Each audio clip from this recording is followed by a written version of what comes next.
سورہ بقرہ کا 8واں رکوع۔ اللہ کے نام سے شروع جو بہت مہربان رحم والا۔ بے شک ایمان والے نیز یہودیوں اور نصرانیوں اور ستارہ پرست میں سے وہ کہ سچے دل سے اللہ اور پچھلے دن پر ایمان لائے اور نیک کام کرے، ان کا ثواب ان کے رب کے پاس ہے اور نہ انہیں کچھ اندیشہ ہو اور نہ کچھ غم۔ اور جب ہم نے تم سے عہد لیا اور تم پر طور کو اونچا کیا، لو جو کچھ ہم تم کو دیتے ہیں زور سے اور اس کے مضمون یاد کرو اس امید پر کہ تمہیں پرہیزگاری ملے۔ پھر اس کے بعد تم پھر گئے تو اگر اللہ کا فضل اور اس کی رحمت تم پر نہ ہوتی تو تم ٹوٹے والوں میں ہو جاتے۔ اور بے شک ضرور تمہیں معلوم ہے تم میں کہ وہ جنہوں نے ہفتے میں سرکشی کی تو ہم نے ان سے فرمایا کہ ہو جاؤ بندر دھتکارے ہوئے، تو ہم نے اس بستی کا یہ واقعہ اس کے آگے اور پیچھے والوں کے لیے عبرت کر دیا اور پرہیزگاروں کے لیے نصیحت۔ اور جب موسیٰ نے اپنی قوم سے فرمایا خدا تمہیں حکم دیتا ہے کہ ایک گائے ذبح کرو، بولے کہ آپ ہمیں مسخرہ بناتے ہیں۔ فرمایا خدا کی پناہ کہ میں جاہلوں سے ہوں۔ بولے اپنے رب سے دعا کیجیے کہ وہ ہمیں بتا دے گائے کیسی کہاں۔ وہ فرماتا ہے کہ وہ ایک گائے ہے، نہ بوڑھی اور نہ اسر، بلکہ ان دونوں کے بیچ میں۔ تو کرو جس کا تمہیں حکم ہوتا ہے۔ بولے اپنے رب سے دعا کیجیے ہمیں بتا دے اس کا رنگ کیا ہے۔ کہا وہ فرماتا ہے وہ ایک پیلی گائے ہے جس کی رنگت ڈھاتی دیکھنے والوں کو خوشی دیتی۔ بولے اپنے رب سے دعا کیجیے کہ ہمارے لیے صاف بیان کرے وہ گائے کیسی ہے۔ بے شک گائیوں میں ہم کو شبہ پڑ گیا اور اللہ چاہے تو ہم راہ پا جائیں گے۔ کہا وہ فرماتا ہے کہ وہ ایک گائے ہے جس سے خدمت نہیں لی جاتی کہ زمین جوتے اور نہ کھیتی کو پانی دے، بے عیب ہے جس میں کوئی داغ نہیں۔ بولے اب آپ ٹھیک بتا لائے تو اسے ذبح کیا اور ذبح کرتے معلوم نہ ہوتے تھے۔ شأن نزول ابن زریرہ و ابن ابی حاتم نے سدی سے روایت کی کہ یہ آیت سلمان فارسی رضی اللہ تعالیٰ عنہ کے اصحاب کے حق میں نازل ہوئی کہ تم توریت مانو گے اور اس پر عمل کرو گے، پھر تم نے اس کے احکام کو شاق و گیرہ جان کر قبول سے انکار کر دیا، یہ باوجود کہ تم نے خود حضرت موسیٰ علیہ السلام سے ایسی آسمانی کتاب کی استدعا کی تھی جس میں قوانین شریعت و آئین عبادت مفصل مذکور ہو، اور حضرت موسیٰ علیہ السلام نے تم سے بار بار اس کو قبول کرنے اور اس پر عمل کرنے کا عہد لیا تھا۔ جب وہ کتاب عطا ہوئی تم نے اس کے قبول کرنے سے انکار کر دیا اور عہد پورا نہ کیا۔ بنی اسرائیل کی عہد شکنی کے بعد حضرت جبرائیل نے بحکم الہی طور پہاڑ کو اٹھا کر ان کے سروں پر قدر قامت فاصلہ پر معلق کر دیا، اور حضرت موسیٰ علیہ السلام نے فرمایا یا تو تم عہد قبول کرو ورنہ پہاڑ تم پر گرا دیا جائے گا اور تم کچل ڈالے جاؤ گے۔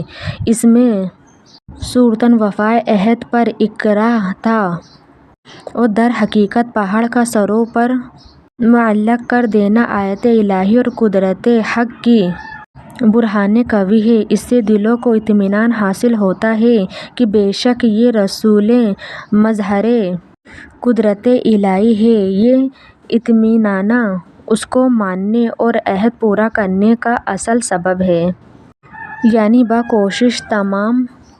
یہاں فضل و رحمت سے یا توفیق توبہ مراد ہے یا تاخیر عذاب۔ ایک قول یہ ہے کہ فضل الہی برحمت حق سے حضور سرور عالم صلی اللہ تعالیٰ علیہ وآلہ وسلم کی ذات پاک مراد ہے۔ معنی یہ ہے کہ اگر تمہیں خاتم المرسلین رسول اللہ صلی اللہ تعالیٰ علیہ وآلہ وسلم کے وجود کی دولت نہ ملتی اور آپ کی ہدایت نصیب نہ ہوتی تو تمہارا انجام ہلاک و خسران ہوتا۔ شہر ایلا میں بنی اسرائیل آباد تھے۔ انہیں حکم تھا کہ شنبہ کا دن عبادت کے لیے خاص کر دیں۔ اس روز شکار نہ کریں اور دنیاوی مشاغل ترک کر دیں۔ ان کے ایک گروہ نے یہ چال کی کہ جمعہ کو دریا کے کنارے کنارے بہت سے گڈھے کھودتے اور شنبہ کی صبح کو دریا سے ان گڈھوں تک نالیاں بناتے جس کے ذریعے پانی کے ساتھ آ کر مچھلیاں گڈھے میں قید ہو جاتیں۔ یکشنبہ کو انہیں نکالتے اور کہتے کہ ہم مچھلی کو پانی سے شنبہ کے روز نہیں نکالتے۔ 40 یا 70 سال تک یہی عمل رہا۔ جب حضرت داؤد علیہ السلام کی نبوت کا عہد آیا، آپ نے انہیں اس سے منع کیا اور فرمایا، قید کرنا ہی شکار ہے۔ جو شنبہ کو کرتے ہو اس سے باز آؤ ورنہ عذاب سے گرفتار کیے جاؤ گے۔ وہ باز نہ آئے۔ آپ نے دعا فرمائی، اللہ تعالیٰ نے انہیں بندروں کی شکل میں مسخ کر دیا۔ عقل و حواس تو ان کے باقی رہے مگر قوت گویائی زائل ہو گئی۔ بدنوں سے بدبو نکلنے لگی۔ آپ نے اپنے اس حال پر روتے روتے 3 روز میں سب ہلاک ہو گئے۔ ان کی نسل باقی نہ رہی۔ یہ 70,000 کے قریب تھے۔ بنی اسرائیل کا دوسرا گروہ جو 12,000 کے قریب تھا انہیں اس عمل سے منع کرتا رہا۔ جب یہ نہ مانے تو انہوں نے ان کے اور اپنے محلوں کے درمیان دیوار بنا کر علیحدگی کر لی۔ ان سب نے نجات پائی۔ بنی اسرائیل کا تیسرا گروہ ساکت رہا۔ اس کے حق میں حضرت ابن عباس کے سامنے اکرامہ نے کہا کہ وہ مغفور ہے کیونکہ امر بالمعروف فرض کفایہ ہے، بعض کا ادا کرنا کل کا حکم رکھتا ہے۔ ان کے سکوت کی وجہ یہ تھی کہ یہ ان کے پن پنجری ہونے سے مایوس تھے۔ اکرامہ کی یہ تقریر حضرت ابن عباس کو بہت پسند آئی اور آپ نے سرور سے اٹھ کر ان سے معانقہ کیا اور ان کی پیشانی کو بوسہ دیا۔ ماشاءاللہ، اس سے معلوم ہوا کہ سرور کا معانقہ سنت صحابہ ہے۔ اس کے لیے سفر سے آنا اور غیبت کے بعد ملنا شرم نہیں۔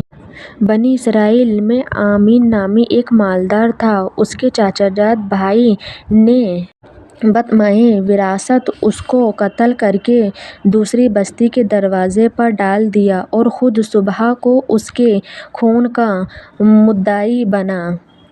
وہاں کے لوگوں نے حضرت موسیٰ علیہ السلام سے درخواست کی کہ آپ دعا فرمائیے کہ اللہ تعالیٰ حقیقت حال ظاہر فرمائے۔ اس پر حکم صادر ہوا کہ ایک گائے ذبح کر کے اس کا کوئی حصہ مقتول کے مارے وہ زندہ ہو کر قاتل کو بتا دے گا، کیونکہ مقتول کا حال معلوم ہونے اور گائے کے ذبح میں کوئی مناسبت معلوم نہیں ہوتی۔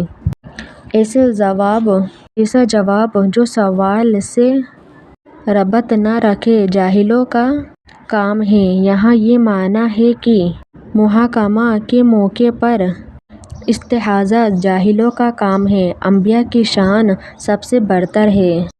القصہ، جب ہی بنی اسرائیل نے سمجھ لیا کہ گائے کا ذبح کرنا لازم ہے تو انہوں نے آپ سے اس کے اوصاف دریافت کیے۔ حدیث شریف میں ہے کہ اگر بنی اسرائیل بحث نہ نکالتے تو جو گائے ذبح کر دیتے کافی ہوتی۔ حضور سید عالم صلی اللہ تعالیٰ علیہ وآلہ وسلم نے فرمایا، اگر وہ انشاءاللہ نہ کہتے تو کبھی وہ گائے نہ پاتے۔ ماشاءاللہ، ہر نیک کام میں انشاءاللہ کہنا مستحب و باعث برکت ہے۔ یعنی اب تشفی ہوئی اور پوری شان و صفت معلوم ہوئی۔ پھر انہوں نے گائے کی تلاش شروع کی۔ ان اطراف میں ایسی صرف ایک گائے تھی۔ اس کا حال یہ ہے کہ بنی اسرائیل میں ایک صالح شخص نے ان کا ایک صغیرالسن بچہ تھا اور ان کے پاس سوائے گائے کے بچے کے کچھ نہ رہا تھا۔ انہوں نے اس کی گردن پر مہر لگا کر اللہ کے نام پر چھوڑ دیا اور بارگاہ حق میں عرض کیا، یا رب، میں اس بچیا کو اس فرزند کے لیے تیرے پاس ودیعت رکھتا ہوں، جب یہ فرزند بڑا ہو جائے اس کو کام آئے۔ ان کا تو انتقال ہو گیا، بچیا جنگل میں بحفظ الہی پرورش پاتی رہی۔ یہاں لڑکا بڑا ہوا اور بفضلہ صالح و متقی ہوا، ماں کا فرما بردار تھا۔ ایک روز اس کی والدہ نے کہا، اے نور نظر، تیرے باپ نے تیرے لیے فلاں جنگل میں خدا کے نام پر ایک بچیا چھوڑ دی ہے، وہ اب جوان ہو گئی، اس کو جنگل سے لا اور اللہ سے دعا کر کہ وہ تجھے عطا فرمائے۔ لڑکے نے گائے کو جنگل میں دیکھا اور والدہ کی بتائی ہوئی علامتیں اس میں پائی اور اس کو اللہ کی قسم دے کر بلایا۔ وہ حاضر ہوئی، جوان اس کو والدہ کی خدمت میں لایا۔ والدہ نے بازار میں لے جا کر 3 دینار پر فروخت کرنے کا حکم دیا اور یہ شرط کی کہ سودا ہونے پر پھر اس کی اجازت حاصل کی جائے۔ اس زمانے میں گائے کی قیمت ان اطراف میں 3 دینار ہی تھی۔ جب اس گائے کو بازار میں لایا تو ایک فرشتہ خریدار کی صورت میں آیا اور اس نے گائے کی قیمت 6 دینار لگا دی، مگر اس شرط سے کہ جواب والدہ کی اجازت کا پابند نہ ہو۔ جوان نے یہ منظور نہ کیا اور والدہ کو تمام قصہ کہا۔ اس کی والدہ نے 6 دینار قیمت منظور کرنے کی تو اجازت دی، مگر بیچنے میں پھر دوبارہ اپنی مرضی دریافت کرنے کی شرط کی۔ جوان پھر بازار میں آیا، اس مرتبہ فرشتہ نے 12 دینار قیمت لگائی اور کہا کہ والدہ کی اجازت پر موقوف نہ رکھو۔ جوان نے نہ مانا اور والدہ کو اطلاع دی۔ وہ صاحب فراست سمجھ گئی کہ یہ خریدار نہیں، کوئی فرشتہ ہے جو آزمائش کے لیے آتا ہے۔ بیٹے سے کہا کہ اب کی مرتبہ اس خریدار سے یہ کہنا کہ آپ ہمیں اس گائے کے فروخت کرنے کا حکم دیتے ہیں یا نہیں۔ لڑکے نے یہی کہا۔ فرشتے نے جواب دیا کہ ابھی اس کو روکے رہو، جب بنی اسرائیل خریدنے آئیں تو اس کی قیمت یہ مقرر کرنا کہ اس کی خال میں سونا بھر دیا جائے۔ جوان گائے کو گھر لایا اور جب بنی اسرائیل جستجو کرتے ہوئے اس کے مکان پر پہنچے تو یہی قیمت طے کی گئی اور حضرت موسیٰ علیہ السلام کی ضمانت پر وہ گائے بنی اسرائیل کے سپرد کی۔ مصیت: اس واقعے سے کئی مسئلے معلوم ہوئے۔ پہلا، جو اپنے عیال کو اللہ کے سپرد کرے، اللہ تعالیٰ اس کی ایسی عمدہ پرورش فرماتا ہے۔ دوسرا، جو اپنا مال اللہ کے بھروسے پر اس کی امانت میں دے، اللہ اس میں برکت دیتا ہے۔ تیسرا، والدین کی فرما برداری اللہ تعالیٰ کو پسند ہے۔ چوتھا، غیبی فیض قربانی و خیرات کرنے سے حاصل ہوتا ہے۔ پانچواں، راہ خدا میں نافذ مال دینا چاہیے۔ چھٹا، گائے کی قربانی افضل ہے۔ بنی اسرائیل کے مسلسل سوالات اور اپنی رسوائی کے اندیشہ اور گائے کی گرانی قیمت سے یہ ظاہر ہوتا تھا کہ وہ ذبح کا قصہ نہیں رکھتے، مگر جب ان کے سوالات شافی جوابوں سے ختم کر دیے گئے تو انہیں ذبح کرنا ہی پڑا۔